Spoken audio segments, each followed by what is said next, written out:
दूर किसी घने जंगल में एक टुनटुनी नाम की चिड़िया रहा करती थी। उसके 2 बच्चे थे। एक बच्ची तो थोड़ी बड़ी थी, लेकिन दूसरी बच्ची अभी बहुत छोटी थी। मौसम बहुत सर्द था। टुनटुनी चिड़िया काफी दिनों से बीमार चल रही थी, लेकिन आज शाम से उसकी तबीयत कुछ ज्यादा ही खराब थी।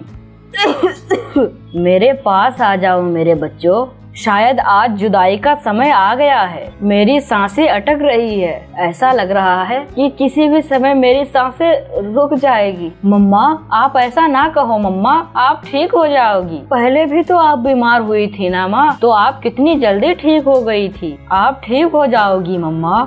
नहीं नहीं मेरे बच्चे, मैं देख रही हूँ, मैं समझ रही हूँ कि मेरे जाने का वक्त अब आ गया है। तुम मेरे बड़े बच्चे हो, इधर आओ मेरे बच्चों, और मेरी बात ध्यान से सुनो। देखो, तुम्हारी बहन अभी बहुत छोटी है। इसे मैं तुम्हारे सहारे छोड़कर जा रही हूँ। मुझे पता है अभी तुम भी इस जंगल से अनजान हो। अभी तुम्हें ही तो माँ की ममता की जरूरत है, लेकिन अभी तुम पर बहुत बड़ी जिम्मेदारी आ गई। तुम्हें अपनी बहन की हिफाजत करनी होगी। तुम्हें साहस से काम लेना होगा। ये जंगल बहुत जालिम है। यहाँ शायद कोई तुम पर विश्वास ना करे। यहाँ तुम्हारी कोई मदद नहीं करेगा। तुम्हें अपने आप पे भरोसा रखना होगा। जब भी तुम्हें मेरी याद आए तो तुम चांद की तरफ देख लेना और मुझे चांद में ही देखकर याद कर लेना। ऐसे में तुम्हारे दिल को शांति मिल जाएगी। और टुनटुनी चिड़िया लंबी लंबी सांसें लेकर अचानक खामोश हो जाती है। मम्मा मम्मा मम्मा मम्मा, कुछ बोलो ना मम्मा। दीदी मम्मा बोल क्यों नहीं रही है? कुछ नहीं, मम्मा सो गई है हमेशा के लिए। और जब हम बड़े हो जाएंगे ना तो मम्मा उठ जाएगी। मम्मा, मैं आपकी हर ख्वाहिश पूरी करूंगी। मैं कभी भी अपनी बहन को आपकी कमी महसूस नहीं होने दूंगी। और ऐसे ही टुनटुनी की बड़ी बेटी यह मान लेती है कि उसकी मम्मा अब इस दुनिया में नहीं रही। दीदी, मुझे भूख लगी है, मुझे कुछ खाना है। मैं जाती हूँ मेरी बहन, और मैं अभी कुछ खाने के लिए तुम्हारे लिए लेकर आती हूँ। और तुम्हें पता है, मम्मा कह रही थी कि जब मैं बाहर भोजन लेने जाऊं तो तुम अपने छोटी बहन से कहना कि वो अपने घोंसले से बाहर ना निकले। ओके दीदी, मैं नहीं निकलूंगी। फिर टुनटुनी की बड़ी बेटी दाने की तलाश में बाहर निकलती है। टुनटुनी कालू कौवा के पास जाती है। मेरी मम्मा अब इस दुनिया में ना रही, क्या आप मुझे अपने साथ ले जाओगे दाना लाने के लिए? हमारी उड़ान अभी तेज है, तुम्हारी उड़ान अभी उतनी तेज नहीं है, इसीलिए तुम्हें हमारा साथ जाना नहीं है। तुम बहुत पीछे छूट जाओगी। तुम एक काम करो, तुम तोते के साथ चले जाओ। अब टुनटुनी की बड़ी बेटी लाली तोते के पास चली जाती है। तोते अंकल, मेरी बहन घोंसले में अकेली है और उसे बहुत भूख लगी है। मुझे उसके लिए दाना ले जाना है, पर मुझे पता नहीं कि दाना कहाँ से मिलेगा। क्या आप मुझे अपने साथ ले जाओगे? मैं ऐसा जरूर करता, लेकिन आज मुझे आराम करना है। वैसे भी अभी मेरे पास बहुत सारा दाना है। मेरे घोंसले में अभी दाने की कोई कमी नहीं है, इसीलिए तुम अकेले ही चली जाओ। आखिरकार रोज रोज तुम्हारे साथ कौन जाएगा? और फिर टुनटुनी की बड़ी बेटी लाली उदास होकर एक पेड़ पर बैठ जाती है। माँ, तुम ठीक कहती थी, ये जंगल बहुत जालिम है। यहाँ कोई भी किसी की मदद नहीं करता है। लेकिन माँ, मैं अपनी बहन के लिए खुद से सब कुछ करूँगी। मैं आपकी बहादुर बेटी हूँ। ऐसा सोचकर लाली की आंखों में आंसू आ जाते हैं और फिर वह अकेली ही नदी की तरफ चल देती है।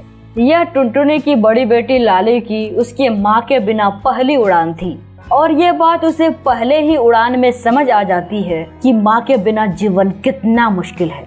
इसी बीच उसका ध्यान कभी कभी उसकी छोटी बहन पर भी जाता कि कहीं वह घोंसले से बाहर न चली जाए। जब वह वापसी का सोचता तो उसे अपनी बहन की भूख याद आ जाती थी। इसी दुविधा में वह नदी के पास जाकर बैठ जाती है। वहीं उसे मक्के के कुछ दाने गिरे हुए मिल जाते हैं और वह जल्दी जल्दी मक्के के कुछ दानों को अपने चोंच में भर लेती है। इसके बाद वह उन दानों को लेकर अपनी बहन के पास चली जाती है। अरे दीदी, आपने बहुत लेट कर दिया आने में। पता है ना आपको कि मुझे कितनी भूख लगी थी। देखो मेरी प्यारी बहन, मैं अपनी प्यारी बहन के लिए मकई के दाने लाई हूँ। तुम्हें पसंद है ना मकई के दाने?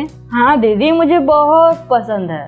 और आज पहली बार लाली अपने और अपनी छोटी बहन के लिए दाना ढूंढ कर लाती है। तुमने खाना खा लिया है ना मेरी प्यारी बहन? अब तुम सो जाओ। मैं तुम्हें कभी भी अपने माँ की कमी महसूस नहीं होने दूंगी। मैं हमेशा अपनी बहन की सारे दुख अपने पर ले लूंगी। और ऐसे ही लाली अपनी छोटी बहन से लाड़ प्यार करते करते सो जाती है। लाली अपनी छोटी बहन की बहुत अच्छी तरह से ख्याल रखती थी। उसे समय पर भोजन देती और बाहर की सारी बातें बताती थी और उसे जंगल के सभी हालातों से अवगत कराती थी। ऐसे ही दिन रात गुजरते गए। अब लाली की छोटी बहन रानी बड़ी हो गई और उड़ने भी सीखने लगी। कुछ ही समय में वह उड़ना सीख गई। लाली की छोटी बहन रानी बहुत ही लाड प्यार से पली बढ़ी थी, क्योंकि लाली ने उसे कभी भी किसी प्रकार का दुख आने नहीं दिया था। रानी, फिर आज तुम उल्लुओं के पास गई थी ना? पता है ना तुम्हें कि मम्मा हमें उल्लुओं के पास जाने से मना करते थे।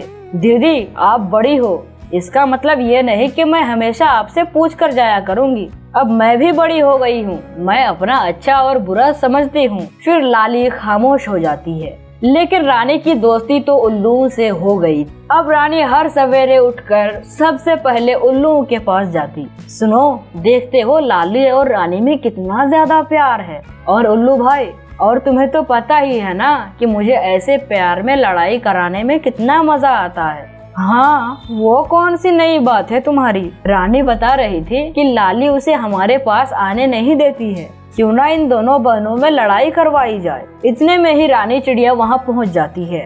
लो लो, खाओ खाओ, इसे अपना ही घर समझो। आखिर कब तक तुम लाली के भरोसे जियोगी? तुम बड़े हो गए हो, अब तुम खुद से जीना सीखो। क्या मतलब? मैं समझी नहीं।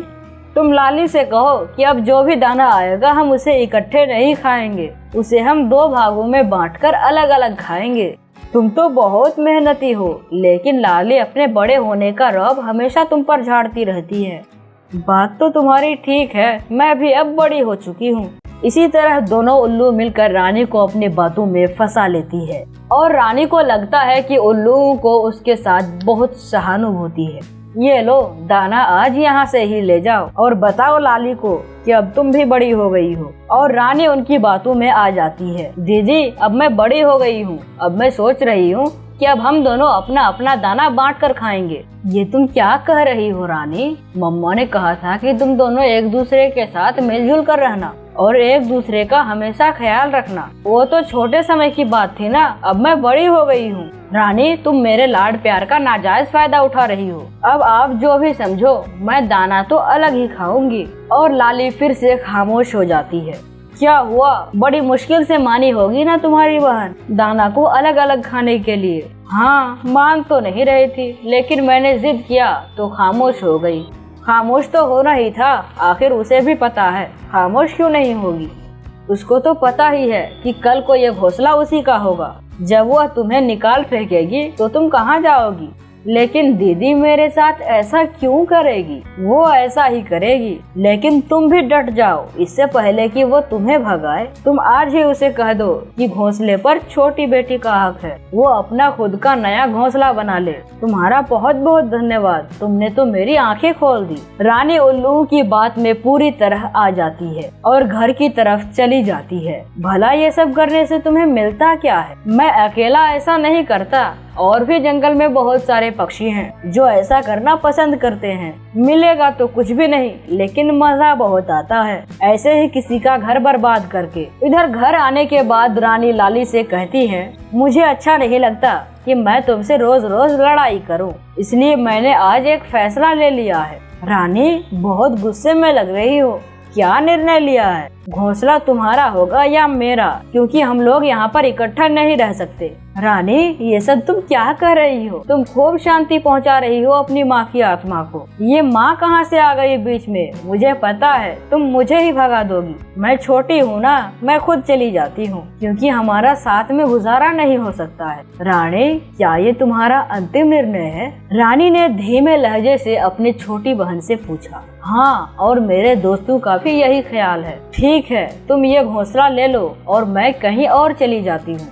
आज लाली अंदर से टूट जाती है और वहाँ से चली जाती है और वह दूर एक पेड़ पर बैठकर चांद की तरफ देखते हुए रोने लग जाती है। माँ, आपने कहा था ना कि जब मैं कभी दुखी हूँ तो चांद की तरफ देखकर मुझे याद कर लेना। माँ, मैंने रानी को पालने पोसने के बहुत दुख उठाए, लेकिन मैं कभी घबराई नहीं। मैंने बहुत बहादुरी से काम किया है। मैंने अपना वादा पूरा किया। लेकिन माँ, आज मुझे रोने दो। मैं बहुत दुखी हूँ मम्मा। आज मुझे रोने दो माँ, आज मुझे रोने दो। अगली सुबह रानी उल्लू के पास जाती है। उल्लू दोस्त, मैंने वैसा ही किया। वो तो घोंसले के नाम पर लड़ ही पड़ी, लेकिन मेरा भी उठना बैठना आपके साथ है, इसीलिए मैंने दीदी को घर से निकाल ही दिया। वाह वाह, मजा आ गया। कहाँ बैठ रहे हो अब इधर? रोज यहाँ दाना खाने आ जाते हो। चलो भागो यहाँ से, अपना दाना खुद ढूंढो और अपने से दाना ढूंढ कर खाओ। क्या हुआ उल्लू दोस्त? अचानक से ऐसा क्यों बोल रहे हो? जाओ, अब तुम्हारे दोस्त की मुरादें पूरी हो गई है। अब मुझे तुमसे कोई काम नहीं। चलो भागो यहाँ से। रानी दुखी होकर वहाँ से निकल जाती है। जल्द ही उसे एहसास हो जाता है कि जो उसने उल्लू के साथ किया, उल्लुओं की बातों में आकर वह अपनी बहन से कैसा व्यवहार किया उसे समझ में आता है और वह जल्दी से अपनी बहन को इधर उधर ढूंढने लगती है। लाली अब शायद उसकी पहुंच से दूर चली गई थी। तो दोस्तों, इस कहानी से हमें यह सीख मिलती है कि अपने हमेशा अपने होते हैं, इसलिए हमें गैरों के बहकावे में आकर अपने को दुख नहीं पहुंचाना चाहिए। प्यारे दोस्तों, अगर आपको हमारी ये कहानी अच्छी लगी हो तो कृपया इस वीडियो को लाइक करें और हमारे चैनल को सब्सक्राइब करने के साथ साथ बेल के आइकन को भी जरूर दबाएं। धन्यवाद।